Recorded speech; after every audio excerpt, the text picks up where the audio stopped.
The sleek, silver-hulled ships of the Donari Empire hung in Earth's orbit like predatory fish. For centuries, the Donari had expanded their reach across the stars, conquering world after world with methodical precision. Their scouts had observed Earth for months, cataloging its resources, analyzing its defenses, and studying its inhabitants. Supreme Commander Kang stood on the command deck of his flagship, the Unyielding Fist. He gazed at the blue-green planet on the main view screen, his four-fingered hand stroking the ridge of scales along his jaw. "Another primitive world ripe for harvesting," Kang said. "Their technology is at least 2 centuries behind ours. They still burn fossil fuels and have only sent crude probes beyond their own moon." His second-in-command, Officer Kim, looked less certain. "The Intelligence Division reports some anomalies, Commander. Their communications suggest they've survived several extinction-level events. Their fiction is filled with scenarios of alien contact and planetary invasion. It's almost as if they've been preparing." Kang waved a dismissive hand. All species imagine threats from the stars before they actually encounter them. It's a universal trait of evolving intelligence. "There's more," Kim insisted. "Their military capabilities seem deliberately understated. Our deep scans detect energy signatures that don't match their publicly known technology." Kang turned away from the screen. "Are you suggesting these humans, who haven't even colonized their neighboring planets, could pose a threat to the Donari Empire? We've conquered 37 star systems, Officer Kim. This will be the 38th. Kim bowed her head. "Of course, Commander. I merely suggest caution. Your concerns are noted. Now prepare the standard conquest protocol. I want the ultimatum broadcast in all their major languages." The Donari ships positioned themselves over major population centers, their communication arrays activated, sending signals to every television, radio, computer, and communication device on the planet. In homes, offices, and public spaces across Earth, screens flickered to show Commander Kang's scaled face and glowing yellow eyes. "People of Earth," the translation began, "I am Supreme Commander Kang of the Donari Empire. Your planet has been selected for incorporation into our dominion. Surrender your governments, resources, and a labor quota of 10% of your population.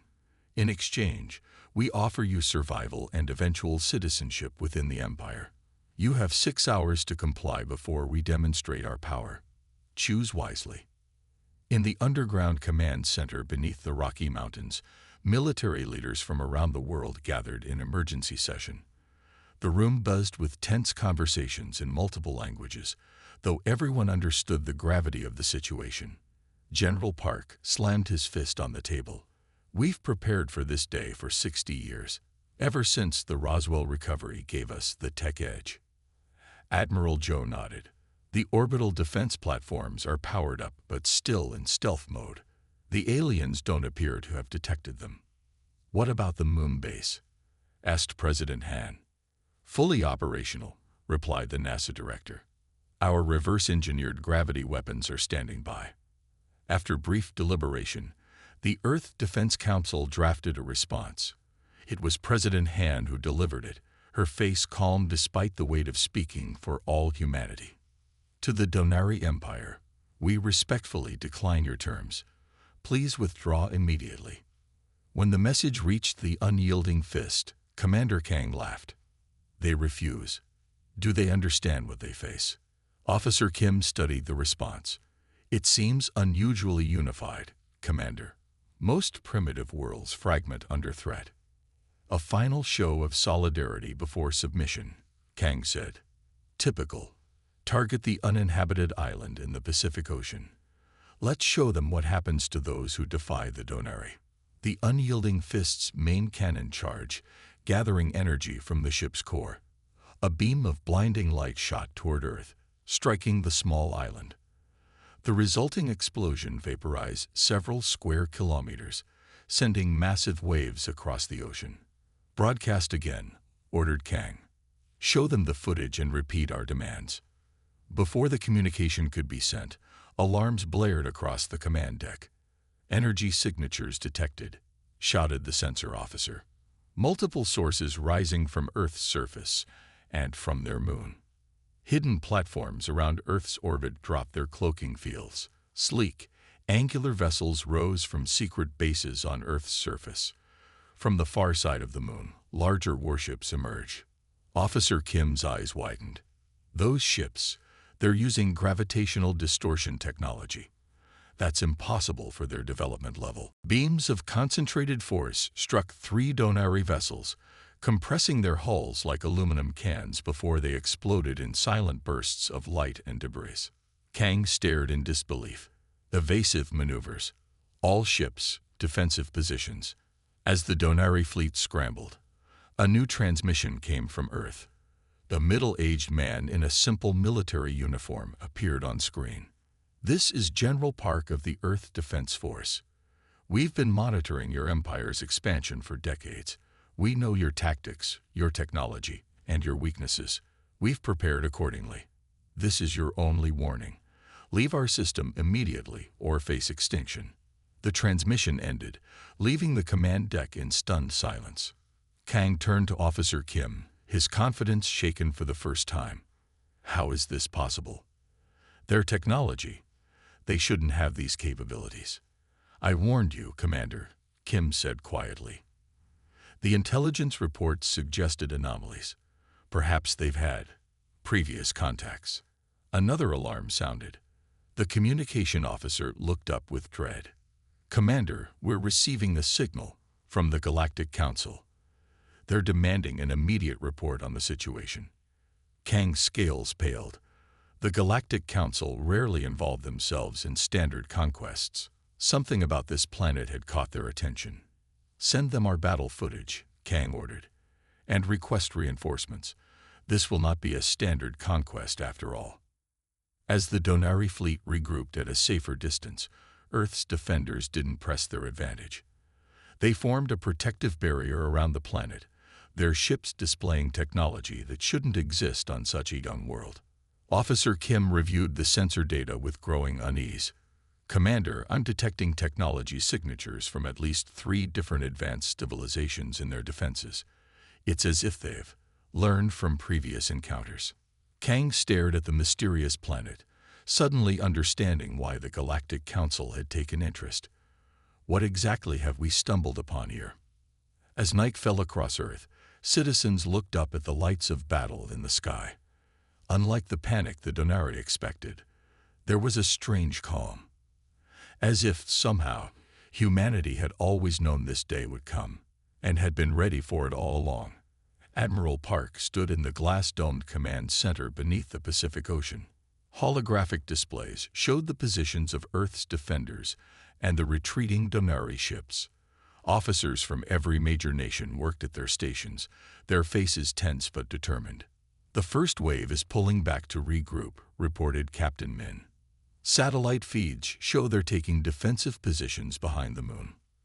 Park nodded, her weathered face showing no emotion. At 62, she had spent most of her career preparing for this day. 40 years ago, as a young lieutenant, she had been among the first to enter the crashed alien ship in Antarctica. That discovery had changed everything. "They'll call for reinforcements," Park said. "We have maybe 3 days before their main fleet arrives." She turned to the communications officer. "Send the signal to all outposts. Operation Diaspora is now active." Throughout the command center, several officers exchanged knowing glances. Only those with the highest clearance knew the full extent of humanity's secret preparations. "What about the civilians?" asked General Song, representing the United Asian Alliance. "The public still doesn't know about our off-world colonies." "The time for secrecy is over," Park replied. "Prepare the global broadcast. People deserve to know what we've been doing with their tax money for the past 50 years. In his quarters aboard the Unyielding Fist, Commander Kang reviewed the battle footage with growing fury. 3 ships destroyed in minutes, and the rest of his fleet forced into retreat. His career, once so promising, now hung by a thread. Officer Kim entered after a respectful knock. "The Imperial fleet has received our distress call." Admiral June is dispatching the 7th Battle Group. They'll arrive in approximately 72 hours. Kang grunted. The humans will use that time to strengthen their defenses. There's something else, Commander. Kim hesitated. Our intelligence division accessed Galactic Council records through our emergency protocols. They found something concerning. She placed a data crystal on Kang's desk. When activated, it projected images of various alien species, some Kang recognized, others unknown even to him. The text scrolling alongside was disturbing. Earth is designated as a quarantine world. Kang read aloud. What does this mean? According to these records, at least 7 different species have attempted to conquer Earth in the past 5,000 years. None succeeded. In fact, most of the invasion forces simply disappeared. Kim's voice dropped. The Council refers to Earth as the graveyard of conquering species. Kang's scales bristled. Why wasn't this information provided before we launched the invasion? The records were sealed at the highest level, Kim explained. Even our Imperial intelligence had no access. Someone in the Council wanted this information buried. Across Earth, people gathered around screens as a unified broadcast began. For the first time, humanity learned the truth that governments had hidden for decades. Fellow citizens of Earth, began President Han, flanked by leaders from every major nation. Today, we face an extraterrestrial threat that has forced us to reveal a long-kept secret. Since 1947, when an alien craft crashed in Roswell, Earth's nations have worked together behind the scenes, pooling resources and knowledge to prepare for this day. The broadcast showed footage of underground facilities where reverse-engineered technology had been developed. It revealed the orbital defense platforms disguised as communication satellites. And most shocking of all, it displayed images of human colonies established on Mars, Europa, and even in the Proxima Centauri system. Using technology adapted from various alien encounters, we have established self-sustaining colonies beyond our solar system. President Han continued, no matter what happens here, humanity will survive. In the vast chamber of the Galactic Council, representatives from 300 species debated the unfolding crisis. The ancient Zol delegate, whose species had observed the galaxy for millennia, addressed the assembly. Once again, humans demonstrate why they have been classified as a variable species, the Zol said, its translucent body pulsing with light. Their development path defies normal patterns. They advance through crisis rather than stability. The Donari ambassador pounded his fist on the podium. The Empire demands to know why information about Earth's defenses was withheld. We have lost ships and lives to this deception. There was no deception, replied the archivist, keeper of council records. Your empire chose not to request a full species assessment before invasion, as required by council procedures. Your haste has cost you dearly. The human question must be addressed, insisted another delegate. Their hidden colonies violate expansion treaties. Treaties they never signed, the Zol countered.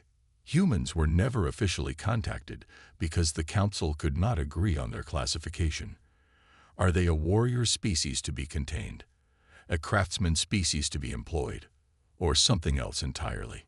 Deep in the asteroid belt, a small mining outpost received encrypted orders from Earth Command. Back, the colony leader gathered his team of 30 miners in their common room. The homeworld is under attack, he announced grimly. Operation Diaspora is activated. The miners exchanged solemn looks. Though they appeared to be simple resource gatherers, each was a trained military operative. Within hours, their mining vessel had transformed into a heavily armed strike ship. Similar scenes played out across the solar system and beyond. Research stations became weapon platforms. Diplomatic outposts revealed hidden arsenals. Trade ships uncloaked military capabilities. Earth had spent decades placing its pieces on the cosmic chessboard, hidden in plain sight. 3 days later, the Donari reinforcements arrived.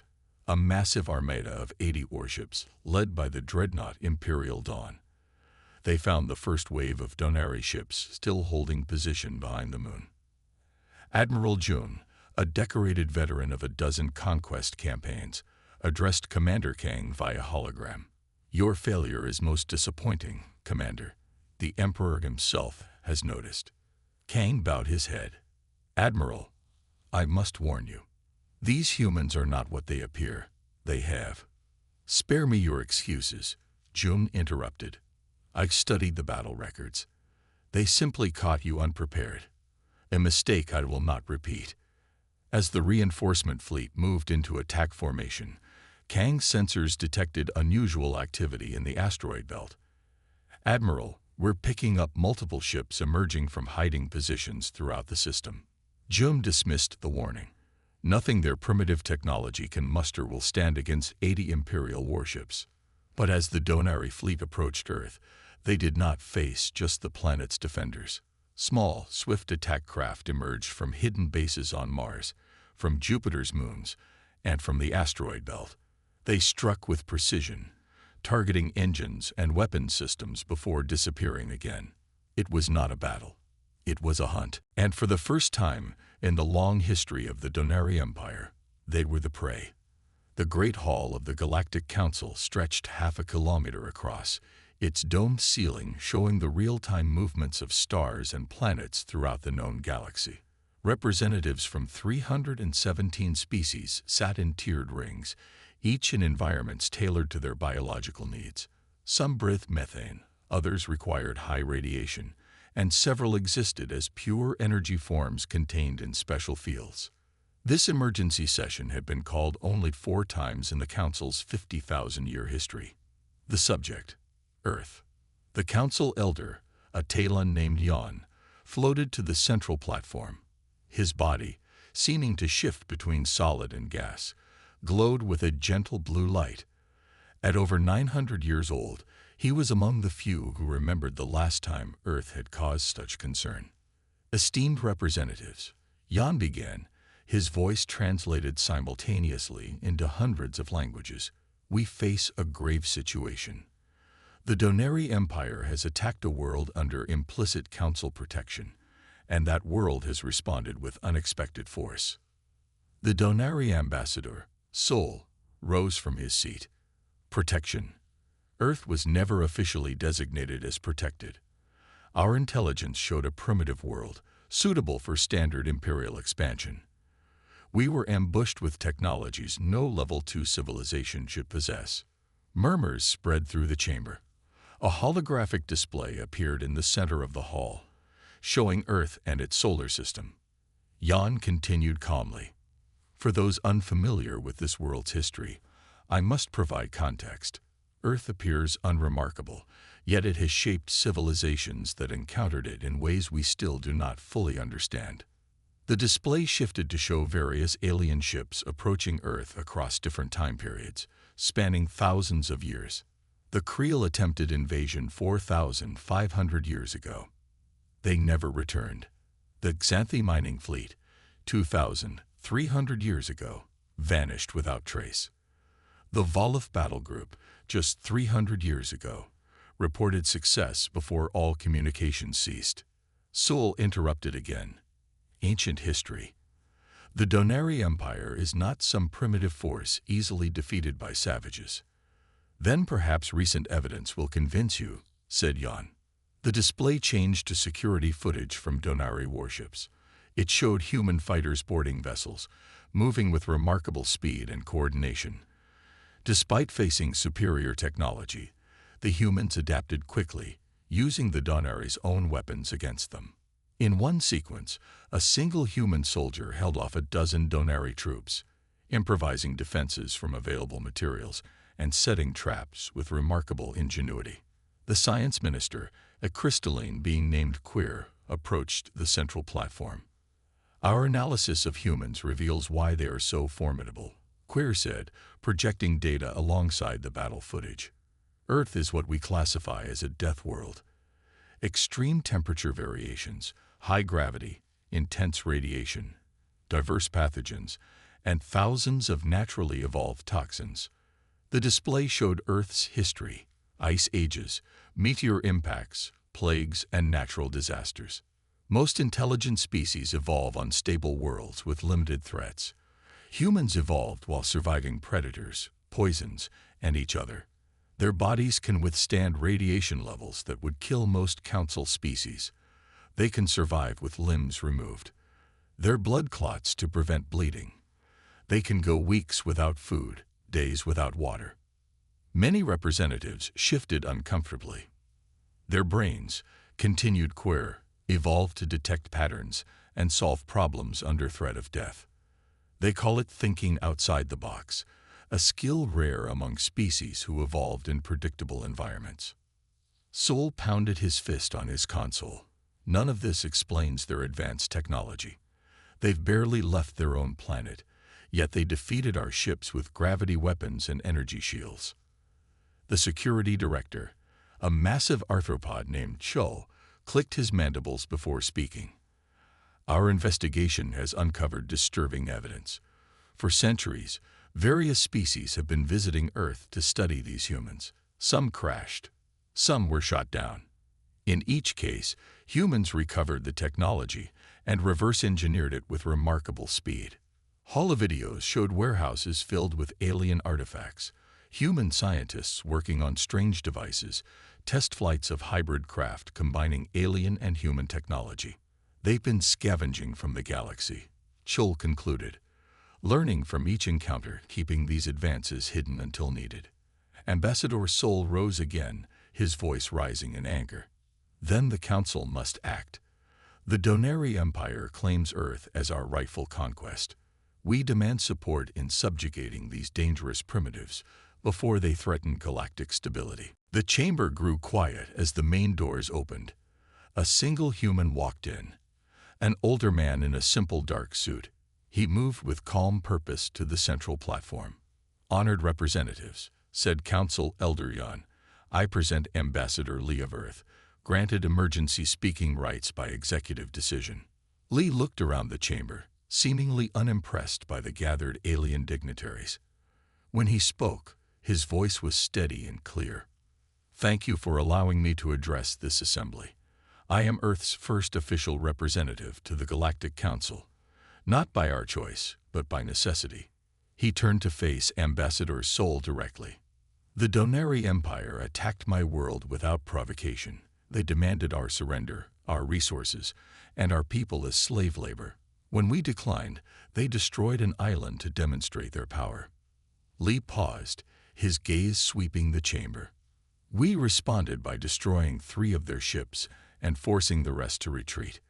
Now they call for your help, claiming we tricked them. The truth is simpler. They underestimated us, as so many have before. Ambassador Li activated his own data device, projecting new images into the chamber's display. For thousands of years, visitors have come to Earth, some peaceful, some hostile. We learned from each encounter. Yes, we've kept our advances secret. History taught us that powerful civilizations often destroy what they fear. The display showed human history, wars, recoveries, advancements, and resilience. We didn't ask to join galactic society like this. We hoped for peaceful first contact. But now that we're here, know this. We didn't start this war, but we will finish it. The chamber erupted in shouts and exclamations. Several representatives stood, pointing at the display where human artifacts appeared in their own historical records, symbols on ancient buildings, unexplained technologies, and references to the adaptable ones in religious texts. A representative from the arthropoid clutch rose suddenly. The prophecy of the star breakers. The humans matched the description. An energy being pulsed rapidly. The warning of 17 worlds mentions beings from a blue death world. More voices joined the chaos, some fearful, others curious or angry. Council Elder Yan raised his hands for silence. As the chamber quieted, he addressed Ambassador Li directly. Your people have lived in the shadow of our civilizations, watching, learning, preparing. Now you step into the light.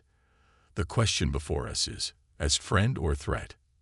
Li's expression remained calm. That depends entirely on how you treat us.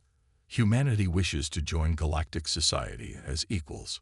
We bring unique perspectives and solutions, but understand this clearly. We will never be conquered, subjugated, or treated as lesser beings." Ambassador Soul suddenly laughed, a harsh sound cutting through the tense atmosphere. Bold words from a species that can barely reach its own moon without stolen technology. Lee turned to him with a slight smile. "Actually, we reached Mars 3 years ago with our own technology. The colonies you detected, those were just the ones we wanted you to find." A stunned silence fell over the council chamber. In that moment, the galaxy's balance of power shifted in ways that would echo for centuries to come. Admiral June watched in disbelief as the massive Donari reinforcement fleet entered Earth's solar system. What should have been a moment of triumph quickly turned to confusion. "Where is Commander Kang's vanguard?" he demanded, scanning the tactical displays aboard his flagship, the Imperial Dawn. The sensor officer's voice wavered. "Scattered, Admiral. Some behind the Earth moon, others taking cover among the asteroids. Hiding from primitives." Jun couldn't hide his disgust. A communication request flashed on the main screen. Commander Kang's face appeared, his scales pale with stress. "Admiral, you must approach with extreme caution," Kang warned. "The humans possess technologies far beyond their development level. They've already destroyed 3 of our ships and damaged 7 others." Jun sneered. "Perhaps they merely expose your incompetence, Commander." The tactical officer interrupted. "Admiral, we're detecting numerous small craft approaching from multiple vectors. They appear to be using stealth technology similar to our own." Jun straightened his uniform. "Engage defensive systems. Prepare to demonstrate proper Imperial tactics to Commander Kang and these humans." The first wave of Earth's fighters struck with precision. They didn't target the main ships but instead focused on communication arrays, sensor nodes, and engine stabilizers. The massive Donari vessels still functioned, but their coordination rapidly deteriorated. "They're using our own tactics against us," muttered Jun's second-in-command. "Targeting command and control systems first." "Launch all fighters," ordered Jun. "Establish a perimeter and prepare main cannons." The space around Earth erupted in lights as energy weapons fired and shields flared. Donari fighters, superior in speed and firepower, moved to intercept the human craft. For a moment, it seemed the tide would turn. Then Earth revealed its true power. From hidden bases on Mars and the Moon, larger human vessels emerged. Unlike the fighters, these ships didn't engage directly. Instead, they projected strange, rippling fields that distorted space itself. "What is that technology?" demanded Jun as the readings flooded his screens.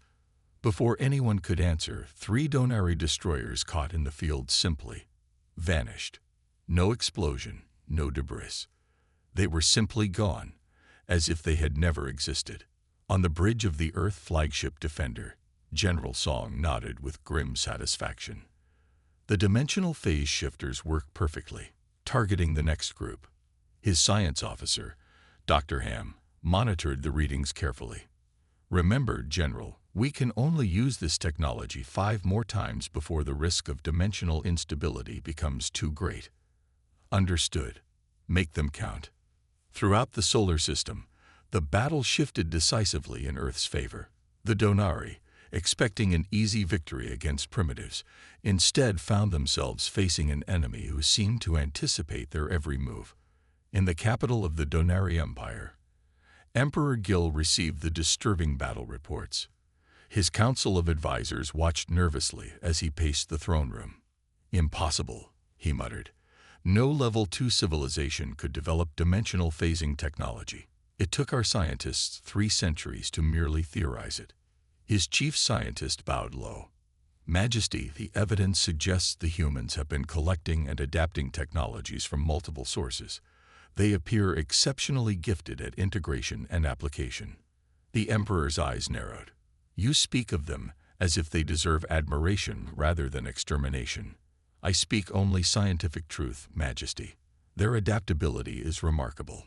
The Emperor stopped pacing and faced his war minister. This humiliation cannot stand. Prepare the Novosphere. A shocked silence fell over the council. The war minister's scales paled. The Novosphere, Majesty. But the council explicitly banned planet-killer weapons after the Zenith War. I care nothing for council restrictions, the Emperor hissed. No primitive species makes fools of the Donari Empire and lives to tell of it. Deploy the weapon immediately. In the Galactic Council chamber, the emergency session continued. New evidence had created a sensation among the representatives. The archivist, keeper of the oldest council records, projected ancient genetic sequences alongside human DNA. The similarity is undeniable, the archivist explained. Humans share 97% genetic markers with the progenitors, the guardian species believed extinct for 50,000 years. Ambassador Lee remained impassive, but many council representatives reacted with shock or disbelief. The ancient Talon, Yan, drifted closer to the display. The progenitors seeded compatible life throughout the galaxy, but we believe their direct lineage lost in the cataclysm. If humans are indeed their descendants, then humanity's rapid adaptation and technological integration abilities make perfect sense, finished the science minister. The progenitors were known for exactly these traits. Ambassador Sul of the Donari Empire scoffed. Convenient myths to excuse their theft of advanced technology. The progenitors are legend, nothing more. A representative from the peaceful Naran Confederation stood. Whether descended from progenitors or not, the humans have demonstrated both capability and restraint. They could have destroyed the initial Donari force completely, yet they merely disabled it. The Naran turned to Ambassador Lee. My people would welcome alliance with humanity. We offer cultural and scientific exchange. One by one, representatives from 7 other species rose to offer similar alliances. The galactic balance of power was visibly shifting. Ambassador Sol's communicator suddenly chimed. After checking the message, his expression changed to one of savage triumph. This discussion is pointless, he announced. Even now, the Novosphere approaches Earth. Soon, there will be nothing left of these troublesome humans but dust. The chamber erupted in outrage. Planet killers had been outlawed for millennia, their use considered the gravest of war crimes. Ambassador Lee remained calm. He activated his own communication device and spoke briefly before addressing the council again. The Donari Emperor believes destroying Earth will end humanity. He is mistaken. Lee projected a new display showing dozens of star systems. These are our self-sufficient colonies, established over the past 30 years. Some are known to you, others are not. The display zoomed in on various outposts, research stations, and full settlements on distant worlds. Even if Earth falls today, humanity survives, and we would remember who stood with us and who stood against us.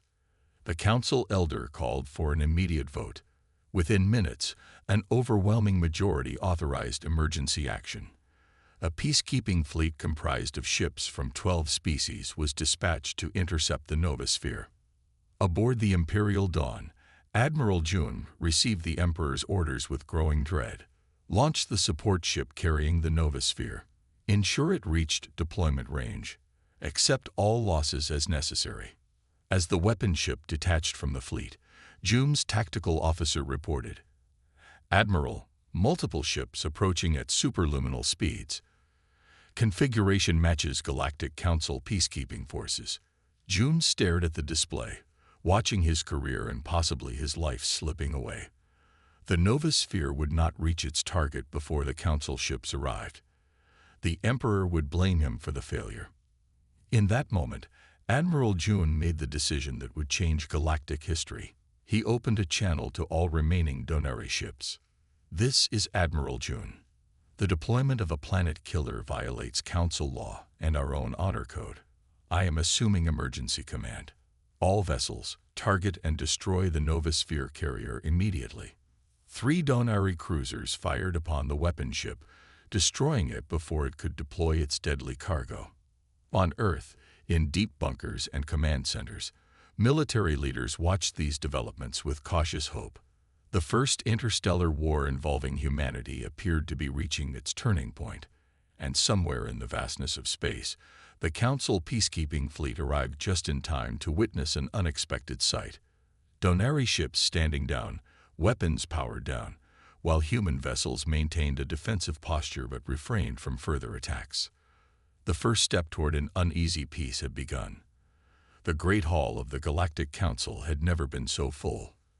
Representatives from every recognized species gathered to witness the historic peace treaty between Earth and the Donari Empire. 6 months had passed since Admiral June's dramatic mutiny against the Genocide Order, an act that had fractured the once mighty empire. Emperor Gil, now stripped of his powers and wearing simple civilian clothes, stood before the assembly. Next to him, Admiral June and the other military leaders who had refused to deploy the planet-killer weapon waited for judgment. Council Elder Yon presided over the proceedings, his translucent form glowing brightly with energy. The crimes committed by the Donari leadership are clearly established. The unprovoked invasion of Earth, the attempted use of a banned planet-killer weapon, and numerous violations of sentient rights. The Council's traditional punishment for such crimes is permanent exile to the prison world of Torvis. A murmur ran through the crowd. Torvis was notorious for its harsh conditions. Few survived more than a decade there. Ambassador Lee rose from his seat. In the months since first contact, he had become a respected figure in galactic politics. The people of Earth request permission to address the sentencing. Elder Yon nodded. Earth has earned the right to speak on this matter. Lee walked to the center of the chamber, facing the Donari defendants directly. The hall fell silent. Humans have a long history of conflict, Lee began. For most of our existence, we fought each other over resources, beliefs, and power. We nearly destroyed ourselves more than once, but each time we learned and grew. He paced slowly as he spoke. We discovered that punishing the defeated rarely leads to lasting peace. True stability comes from rehabilitation and reintegration. The Donari Empire must face consequences for its actions, but permanent exile serves no one. Emperor Gil looked up in surprise. Earth proposes an alternative, continued Lee. The Donari leadership will work alongside humans to rebuild the areas they damaged during the invasion. They will learn our history and culture as we learn theirs. And together, we will establish new protocols to prevent such conflicts in the future. The council chambers buzzed with discussion. The concept of rehabilitation, rather than punishment, was foreign to many species. Elder Yon raised his hands for silence. The council recognizes Earth's wisdom in this matter. The proposal is accepted. The Donari will serve 10 years in rehabilitation under Earth's supervision. As the former enemies left the chamber together, a new era in galactic politics had begun. 3 years later, Earth had transformed. The United Nations Plaza in New York now featured an addition. The Galactic Embassy Complex, where representatives from 87 species maintained diplomatic missions. Inside the largest building, delegates gathered for the inaugural conference of the Terran Cooperative, a new alliance of 23 worlds with Earth at its center. President Back, once a mining colony leader and now Earth's elected representative, opened the session. Fellow sentients, we gather today not as conquerors or the conquered, but as equals united by common goals. The Terran Cooperative stands for mutual defense, scientific advancement, and cultural exchange. Among those seated in the chamber were several Donari, including former Admiral June, who now served as liaison between his people and Earth. The rehabilitation program had proven more effective than anyone expected. Donari culture, once focused entirely on conquest, was gradually evolving. Our first joint initiative, continued Back, will be the establishment of the Galactic Academy of Sciences here on Earth. Researchers from all member worlds will work together, sharing knowledge freely. The announcement received enthusiastic approval. Already, the sharing of technology had led to breakthroughs in medicine, energy production, and space travel. Earth's unique ability to integrate diverse technologies had proven invaluable. In the Galactic Council, change came more slowly but just as surely. The human incident, as it was now called, had exposed flaws in the Council's structure and policies. Council Elder Jan presented the new First Contact protocols to the Assembly. For too long, we have classified worlds by their technological advancement alone. The human experience teaches us that adaptability, creativity, and resilience are equally important measures of a civilization's development. The protocols required peaceful first contact with all newly discovered intelligent species, regardless of their technology level. Special provisions protected developing worlds from exploitation, while encouraging controlled cultural exchange. Furthermore, Jan continued, the Council formally recognizes Earth as a protected nexus world, acknowledging its unique position as a cultural and genetic crossroads. The vote passed with overwhelming support. The galaxy was changing, and humanity stood at the center of that change. 5 years after the invasion, the Earth War Museum opened in the rebuilt Pacific Island that had been the Donari's first target. Visitors from across the galaxy came to learn about humanity's first interstellar conflict. A Donari family, a rare sight just years ago, stood before a display showing the battle footage. The parents had been junior officers during the invasion. Now they worked as cultural liaisons, helping their people understand humans. Their child looked up at a large plaque above the main exhibit. "What does that say?" he asked, still learning to read human script. His father read it aloud. "Throughout history, humanity's greatest strength was never our technology, but our capacity to face the impossible and refuse to yield." The mother added, "It's why we respect them now. They could have destroyed us, but they chose to help us change instead." Nearby, a group of scientists, human, Donari, and several other species, discussed their latest project. They had gathered to study strange energy readings from beyond the galaxy's edge. Something was out there, moving closer. Dr. Ham, now leading Earth's scientific delegation, showed the latest readings to the team. "The disturbances are increasing.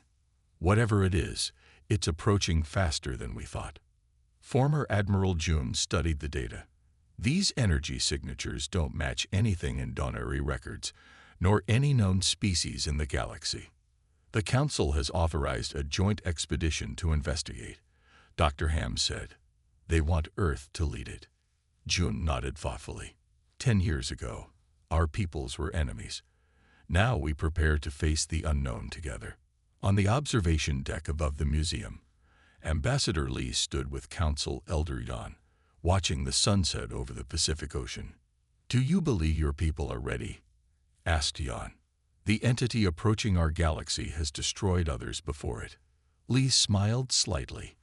"If there's one thing humans understand, it's facing threats that seem impossible to overcome. But this time, we don't face it alone."